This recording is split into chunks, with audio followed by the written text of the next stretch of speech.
Salmo 130.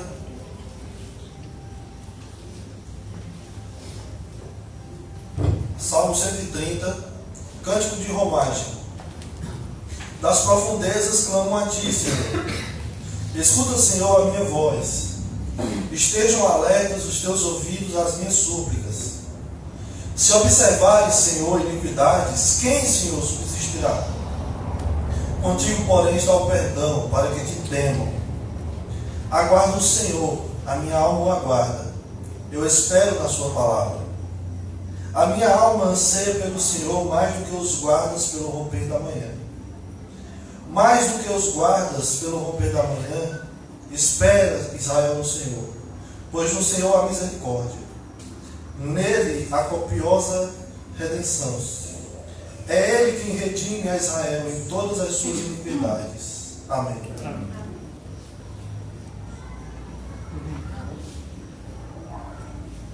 Meus irmãos, nós estamos meditando nos Salmos de Romagem, que também é chamado de... Não, de maneira nenhuma. Cânticos dos degraus. Degraus, né? Cânticos dos degraus. Eu falei de maneira nenhuma porque nem todos eles, alguns deles foram escritos por Davi e muitos outros não. Teve pelo menos um que foi escrito por Salomão. Qual? 90. Não, dos Salmos de Romagem. 127. Salmo 127 foi escrito por Salomão. Certo? Por 90. Alguns atribuem a Moisés. 90, são 90. Mas nós estamos meditando então nesses Salmos de Romagem e nós podemos perceber até aqui que esses salmos nos ensinam muito acerca da nossa confiança em Deus. Eles nos ensinam e nos ensinam como nós podemos adorar a Deus com alegria mesmo em tempos difíceis. Nós podemos perceber também que esses salmos nos ensinam muito sobre a nossa sinceridade em nossas orações. Pelo menos na última mensagem nós enfatizamos isso, né? Quando o salmista ele expõe diante de Deus a sua angústia e faz até mesmo uma oração imprecatória diante do Senhor contra os seus inimigos. E nós podemos aprender com isso que nós precisamos ser sinceros em nossas orações, assim como os salmistas nos ensinam aqui e nos inspiram a isso. Não fazer aquela oração ensaiada, né? Aquela oração combinada, aquela oração que a gente, pelo jeito das pessoas orarem, eu vou orar igual fulano, ciclano. Não, uma oração sincera, palavras sinceras diante de Deus. Os salmistas, eles apresentavam suas causas a Deus de maneira honesta e franca. E aqui no Salmo 130, por exemplo, nós temos esse tipo de sinceridade. Esse salmo ele é classificado, alguns classificam ele como um salmo de lamento. Um salmo de lamento é onde o autor apresenta os motivos de sua tristeza perante Deus. O salmista está triste com a situação e ele expõe essa tristeza diante de Deus, em oração, em clamor a Deus. Esse tipo de salmo de lamento, ele era composto para momentos em que as coisas não iam bem na vida daquela pessoa que escrevia. E assim também na vida dos peregrinos de Israel, né? Quando eles iam caminhando até Jerusalém, eles iam cantando o Salmo 120, 121, 122, e quando chegavam no Salmo 130, era uma lembrança dos momentos em que o povo vivia nas profundezas, e era um convite ao povo se lembrar das misericórdias de Deus. Esse salmo, então, que é um salmo de lamento, né? Ele inicia com um lamento no início. Ele inicia com um lamento, quer dizer, um ponto negativo, e move-se em direção à esperança, ponto positivo. É isso? Então você tem no início você tem um clamor e no final um louvor. Então, lamento e depois esperança. Esse salmo também é categorizado como um salmo penitencial, porque é um salmo em que o salmista coloca diante de Deus sua tristeza, o seu clamor, mas ele se lembra que Deus perdoa os pecados das pessoas. Então é um salmo penitencial. Diante disso, irmãos, o título da nossa mensagem hoje é Peregrinando na Esperança. Peregrinando na Esperança. Como nós enfatizamos, em cada salmo nós estamos subindo um degrau, né? Nós estamos peregrinando também até Jerusalém, nossa cidade celestial. E com isso nós vamos aprendendo com estes salmos como nós podemos peregrinar nesse mundo. E no Salmo 130, então, peregrinando em meio ou peregrinando na esperança. Versículo 1 e 2, nós temos um clamor das profundezas. Inclusive, esse poderia ser o título do Salmo. É tanto que os nossos editores das nossas Bíblias, né, colocaram aí em negrito: das profundezas clamam ao Senhor. Porque, de fato, aqui, essas palavras iniciais descrevem bem do que trata o Salmo. É um clamor das profundezas. E perceba que ele começa usando palavras que descrevem bem o seu lamento, a sua tristeza. Uma situação de desespero. Ele clama ao Senhor de onde? Das profundezas. Ele diz: das profundezas clamo a ti, Senhor. Lá no Salmo 69, é um salmo de Davi, Salmo 69, versículo 2, Davi descreve bem a vida de alguém que está nas profundezas. Lembrando que aqui é uma figura de linguagem, né? É uma figura. Mas Davi, lá no Salmo 69, versículo 2, ele diz o seguinte: estou atolado em profundo lamaçal, que não dá pé. Estou nas profundezas das águas e a corrente me submerge. Aquelas palavras de Davi descrevem bem a situação deste salmista aqui, no Salmo 130, que nós não sabemos quem é, não sabemos a situação, o contexto histórico, mas o fato é que o salmista está descrevendo aqui que ele está no fundo, em nossas palavras, né, hoje, no fundo do poço. Um lamaçal. Um lugar onde ele não consegue enxergar uma saída. Ele está prestes, o mar está prestes a cobri-lo totalmente, a submergi-lo. E o que o salmista quer dizer com profundezas aqui? Óbvio que é uma figura de linguagem, mas é uma figura de linguagem para se referir ao quê? Ele está descrevendo aqui, irmãos, o seu sentimento de culpa diante de Deus. Quando ele diz, nas profundezas eu clamo ao Senhor, quer dizer, ele está descrevendo o seu sentimento de culpa diante de Deus.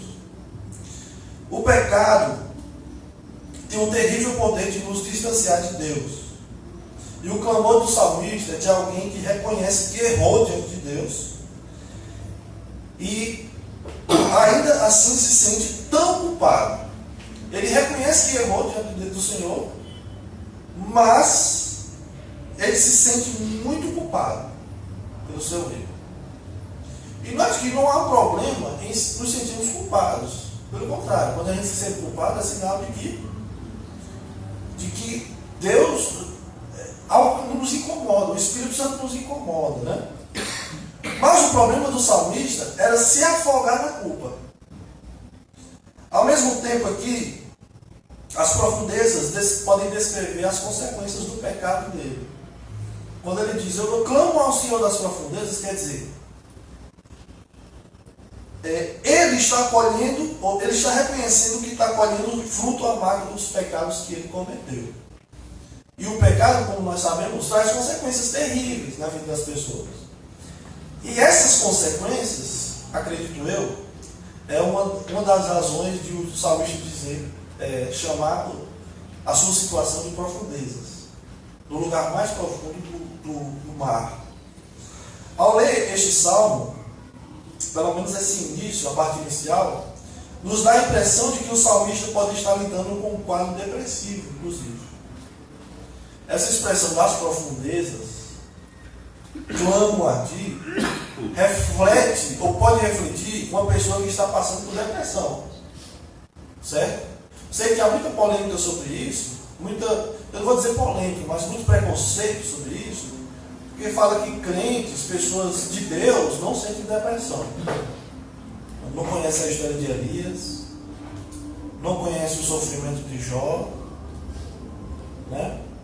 E da próprio Davi, enquanto calei os meus pecados, endureceram os meus ossos, pelos meus constantes gemidos. Davi, ele teve uma tristeza tão grande que influenciou até a nossa saúde. E nós conhecemos isso muito bem hoje também, né? Pessoas com problemas da mente afetam a sua saúde física, né? E não seria surpreendente esse salmista aqui estar passando por um quadro depressivo. E o pecado, ele tem esse poder de nos deprimir também e nos levar às profundezas. E eu não quero dizer com isso que toda depressão é causada pelo pecado. O que eu estou dizendo é que nessa situação específica o salmista pode estar passando por depressão. Eu estou dizendo pode, certo? Pode. Ele pode estar passando por um quadro depressivo, mas ele se encontra nessa situação por conta dos seus pecados. Isso nos lembra que o pecado pode sim ser causa de depressão na vida de pessoas. Principalmente pecados não confessados, pecados não colocados diante de Deus. A culpa, né? A culpa, as consequências do seu pecado. O pastor Wilson Porte Jr., ele traz um livro para mostrar aos irmãos, no livro dele, chamado Depressão e Graça, ele afirma que os pecados podem levar à depressão. O livro é Depressão e Graça. Está na biblioteca, quem quiser.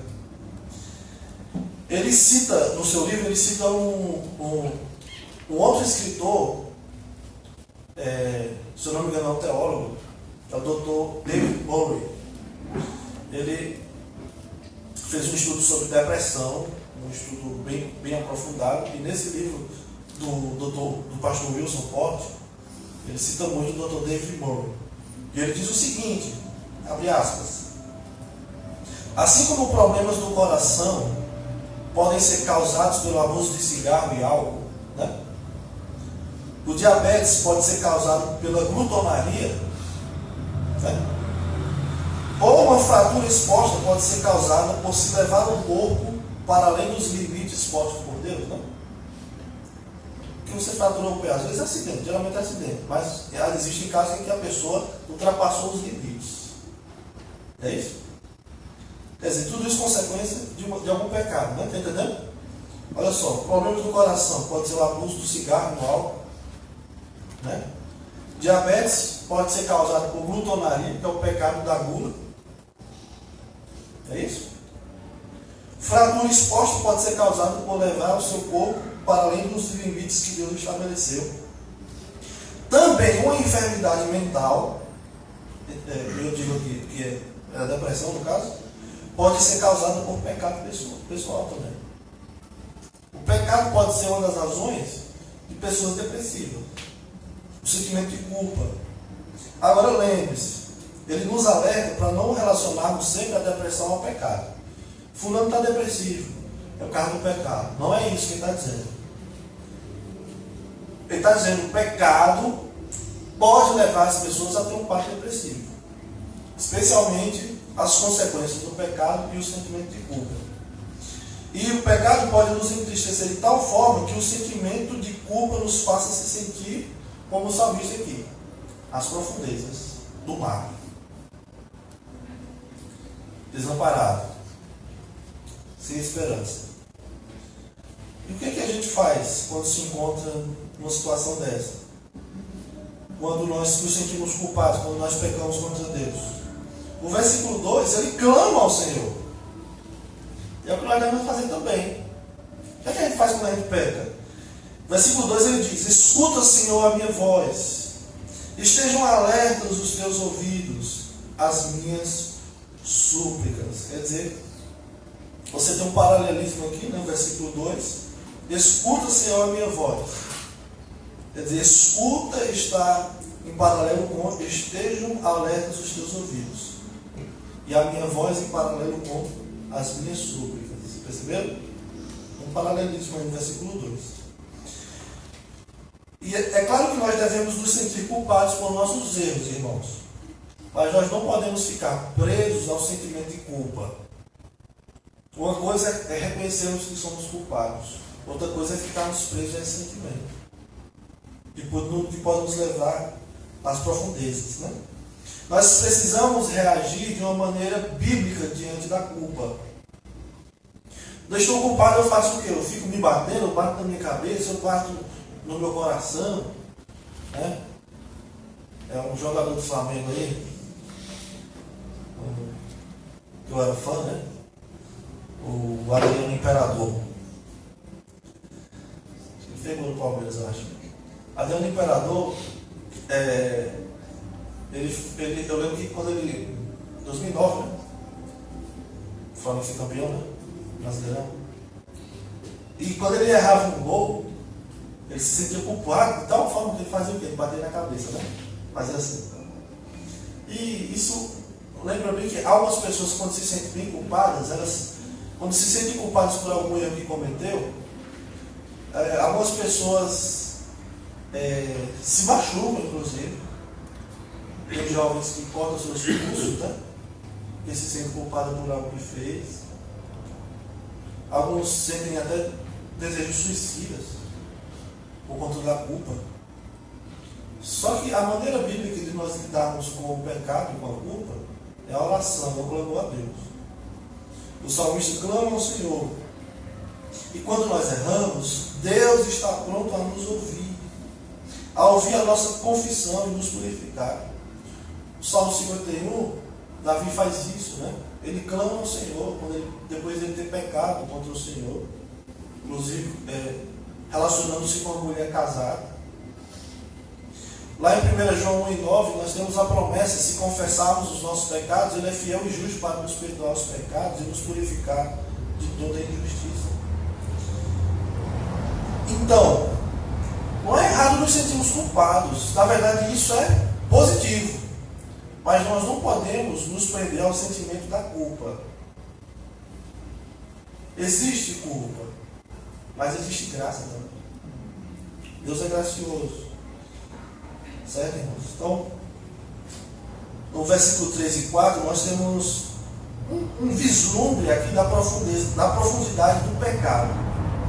Ele clama das profundezas, mas no versículo 3 e 4 ele nos dá um vislumbre aqui da profundidade do pecado dele e do nosso também. O salmista nos fala como o pecado é profundo, o pecado é um abismo. E como é que nós sabemos a profundidade do pecado aqui? Veja no versículo 3. Ele diz: se observares, Senhor, iniquidades, quem, Senhor, subsistirá? Ele está dizendo aqui, irmãos, que ninguém escaparia das mãos de Deus por conta do seu pecado. Na versão NVI, a nova versão internacional, diz o seguinte: se tu, soberano Senhor, registrasses os pecados, quem escaparia? Quem escaparia? Quem, irmãos? Se Deus ficasse registrando o pecado assim de cada um para culpar, quem escaparia? Ninguém. E o salmista está dizendo isso: o pecado é tão destrutivo que não haveria quem escapasse do juízo de Deus. E talvez essa realidade do pecado tenha deixado o salmista preocupado. Por isso que ele clama das profundezas. Porque é como se ele estivesse dizendo: ora, se eu sou pecador e Deus é justo, então eu estou perdido. Não há nada que eu possa fazer. Quem subsistirá? Ninguém. E uma das razões para o salmista se sentir nas profundezas poderia ser essa certeza de que Deus julgará os pecadores. E ele, no caso, ele estaria perdido. Eu sou pecador, eu pequei contra o Senhor. E o sentimento de culpa é justamente por isso, porque eu estou perdido. Nós estaremos perdidos também, por conta dos nossos pecados. Mas o salmista lembra também que, como eu disse nesse instante, existe culpa, mas existe também graça. Existe culpa, mas existe também esperança. No versículo 4 ele diz: contigo, porém, está o perdão, para que te temam. Esse versículo é interessantíssimo. Interessantíssimo. Contigo, porém, está o perdão, para que te temam. Veja que o salmista encontra esperança no caráter de Deus. Ele diz: contigo está o quê? O perdão. Ele pode perdoar aqueles que pecam, contra a sua santidade. Deus pode perdoar o mentiroso, o caluniador, o ladrão, o corrupto, os desobedientes aos pais, os idólatras. Deus pode perdoar. Mas esse perdão de Deus tem um propósito. Qual é? No versículo 4. Para que te temam, ele diz. Contigo, Senhor, está o perdão, para que te temam. Aí que é interessante. Deus perdoa para quê?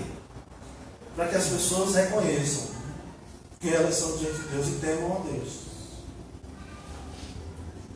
O perdão tem esse propósito de que nós nos lembremos que é dele que nós precisamos. Para não nos esquecermos de que nossas vidas devem ser submissas a Deus. O Senhor nos perdoa para que nós vivamos para Ele em temor, em obediência, em submissão, em sujeição. E a profundidade do pecado está clara aqui. O salmista se encontra nas profundezas causadas pelo pecado, bem como por compreender que o pecado é tão devastador e reprovado por Deus, que ele estaria perdido. Mas em Deus há o quê? Perdão. E nisso é que consiste a nossa esperança, que nós tanto precisamos. Nós somos pecadores. E nós vivemos constantemente em pecado. E quem disser que não peca, é mentiroso. Nós pecamos, dia após dia. O pastor gostava de dizer, né, lá no Ceará, nós pecamos até dormindo. Talvez alguém vai dizer, mas como? Pecamos até dormindo.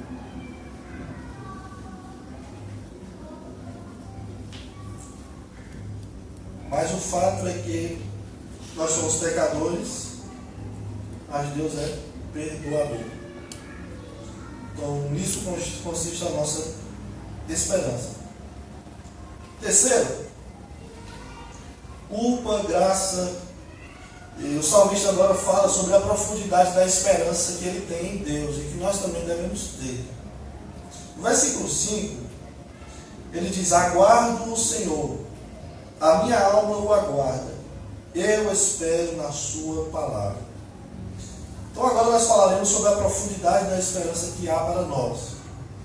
O autor nos diz que em Deus há perdão, para que o temamos. E diante disso, há algo que nós precisamos cultivar em nosso coração, diante de nossas imperfeições e em momentos de fraqueza espiritual que nós enfrentamos, vez após vez. Nós precisamos cultivar em nosso coração uma vida de profunda esperança em Deus. Nós pecamos, nós nos sentimos culpados, mas temos que lembrar que em Deus há perdão. E que nós devemos fazer o que o salmista está dizendo: aguardar no Senhor. Ele diz no versículo 5: aguardo o Senhor, a minha alma aguarda. E é fácil compreender o que o salmista está dizendo aqui. Olha, aguardar é o quê? É esperar. Mesma coisa. E esperar é o quê? É viver em esperança. É peregrinar na esperança. Não é isso? Concorda? Não é simples isso? Todos nós compreendemos o que ele está dizendo aqui. Agora, eu posso afirmar que muitos de nós aqui não fazemos ideia como isso funciona na prática. Como é que eu aguardo no Senhor? Na prática. Como é que eu espero no Senhor? Na prática. Eu posso apostar. Está gravando? Quem está em casa também, ou sei lá, não vai compreender. Talvez não compreende isso na prática. O que é esperar em Deus na prática? Ter esperança em Deus na prática. Como nós podemos esperar em Deus diante dos nossos pecados? A nossa sorte é que o salmista explica. Aguardo o Senhor, a minha alma o aguarda. Como? Eu espero na sua palavra. Como é que ele aguarda? Eu espero na sua palavra. Quer dizer, quando nós pecamos contra Deus, por mais embaraçoso que seja o nosso pecado, nós devemos clamar ao Senhor por sua graça e esperar por Ele. Mas como é que nós esperamos por Deus? Esperando na sua palavra. Isso significa, na prática, o que significa? Que nós devemos nos apegar ao que Deus diz. Nós devemos nos apegar às suas promessas. E onde é que está o que Deus diz? Onde é que estão as promessas de Deus? Na sua palavra. As promessas de Deus não estão nas palavras daquele irmão que diz: Deus tem uma promessa para você. Ele vai te dar isso, vai te dar aquilo. Não. As promessas de Deus estão aqui.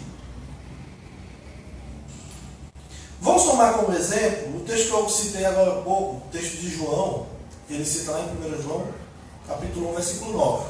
Texto muito conhecido. Se confessarmos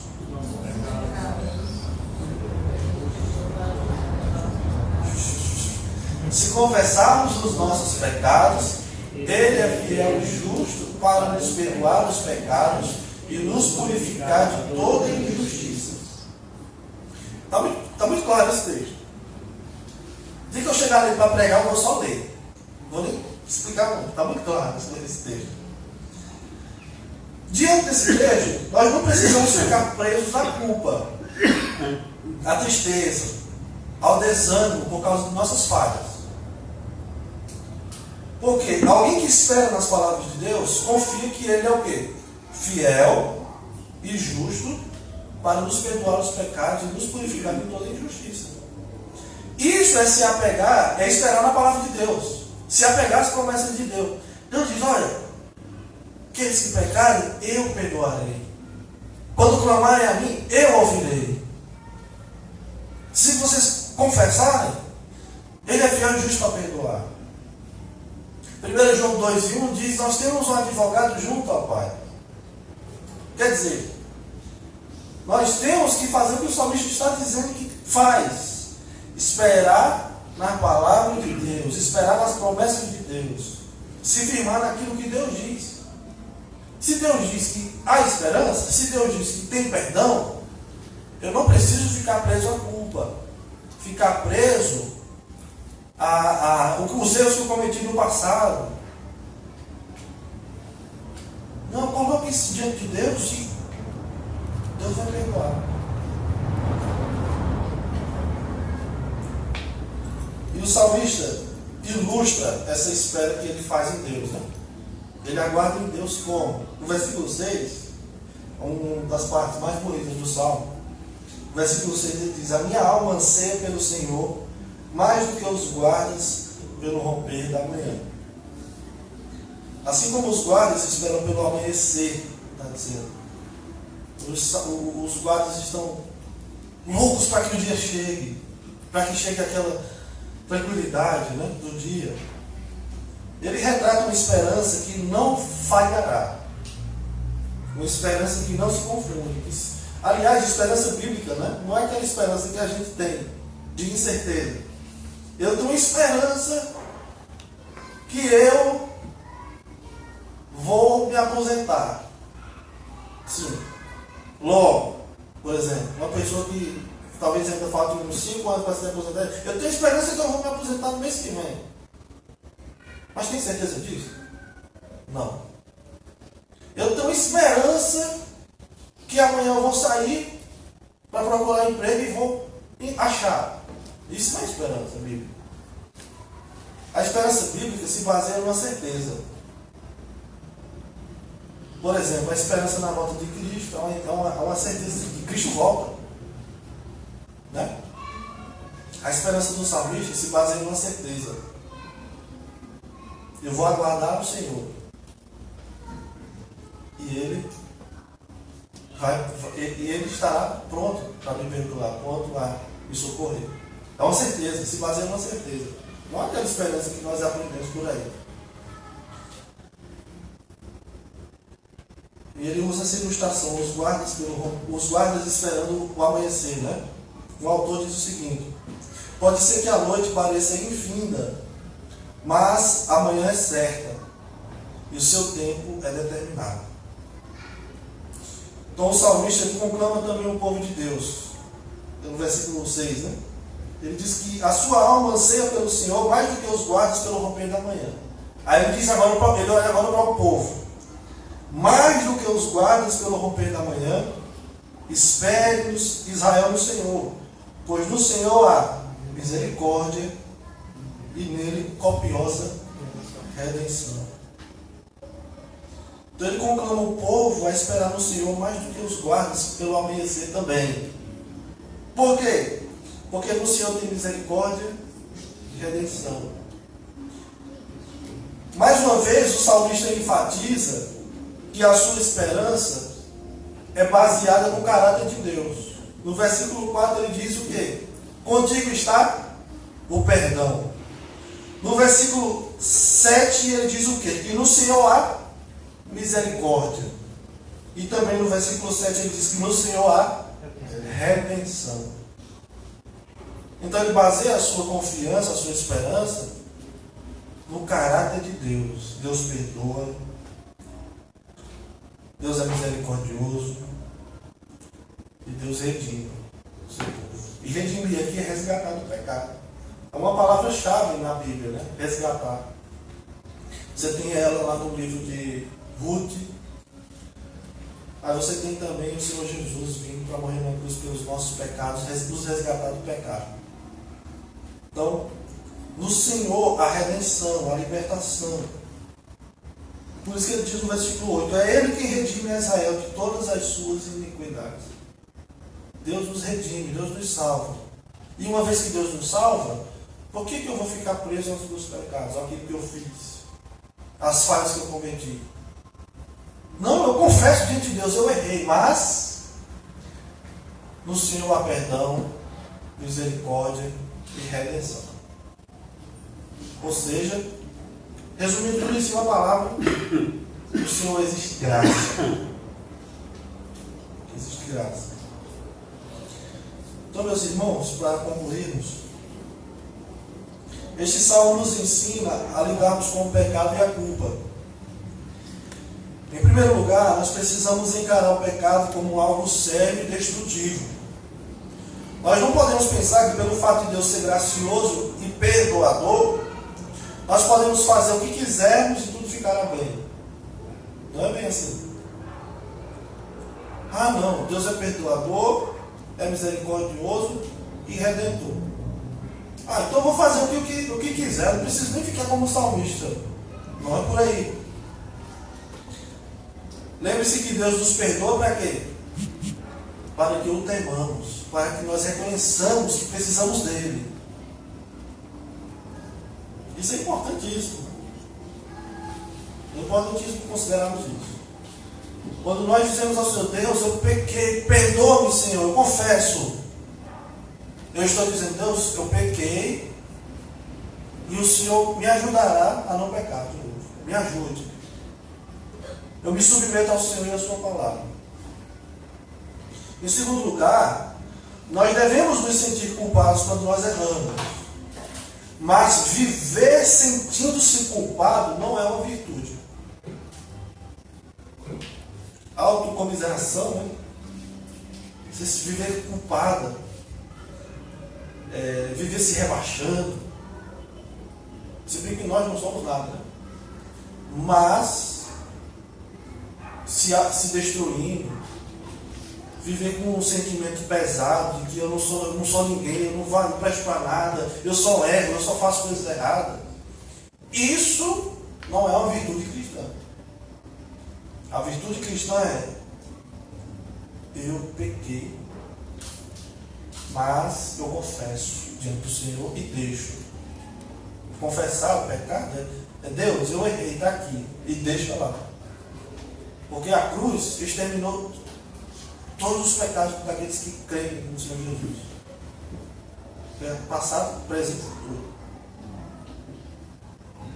Um crente em Cristo Jesus, por mais que seja culpado pelos seus atos, em Cristo todos nós somos justificados. Então nós temos que nos apegar a essa promessa. Como o salmista que aguarda na palavra de Deus, a palavra de Deus diz: justificados, pois, mediante a fé, temos paz com Deus.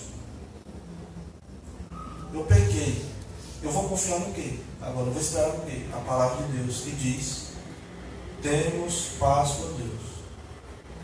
Deus, eu pequei, mas eu me apego nas tuas promessas. Eu não quero ficar com sentimento de culpa. Eu quero que o Senhor tire isso de mim. Eu confesso que eu errei. Eu confesso que eu fiz isso lá no passado. E isso ainda me perturba hoje. Mas está nas tuas mãos, Senhor. Eu não quero mais viver com isso. Eu quero me apegar às tuas promessas. Em terceiro lugar, em Deus há perdão, misericórdia e redenção. Por isso, Deus pode, de uma vez por todas, perdoar todos os seus pecados por meio de Cristo. Há esperança para todos aqueles que não têm Cristo como Senhor e Salvador.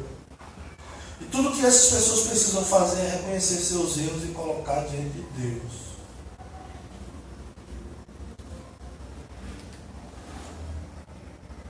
E talvez existam pessoas que não sentem culpa quando pecam, quando fazem algo errado. É preciso ligar o sinal de alerta. Porque um cristão que não sente o pesar por pecar é preocupante. É hora de você se perguntar: pai, será que eu sou crente mesmo? Porque você peca e não sente peso nenhum. O salmista nos ensina a desprezarmos o pecado e a lembrarmos que nós devemos temer ao Senhor. Então, se você é cristão, e todos aqui estão, mas não sente culpa pelos erros que comete, não sente peso nenhum, acha que está tudo bem, hora de ligar o sinal de alerta, de pensar seriamente no que você é diante do Senhor. Faça uma avaliação do seu coração e que Deus nos ajude a peregrinarmos sempre com esperança. Amém. Amém. Senhor nosso Deus, obrigado, Pai, por Tua palavra, que nos ensina sobre tantas coisas e hoje pôde nos ensinar sobre lidar com o pecado e a culpa. E muitas vezes pensamos que é uma virtude ficarmos presos ao nosso passado, aos pecados que cometemos, a culpa que temos, e achamos que isso é proveitoso. Mas ao fazermos isso, nós acabamos esquecendo de quem o Senhor é, de como o Senhor é gracioso. Portanto, Deus nos ajuda a lidarmos melhor com isso, a colocarmos diante do Senhor nossas falhas, nossos erros, a confiarmos na Tua graça, na Tua misericórdia, redenção, no Teu perdão. E que isso seja suficiente, Pai, para vivermos em paz. Em nome de Jesus. Amém. Amém.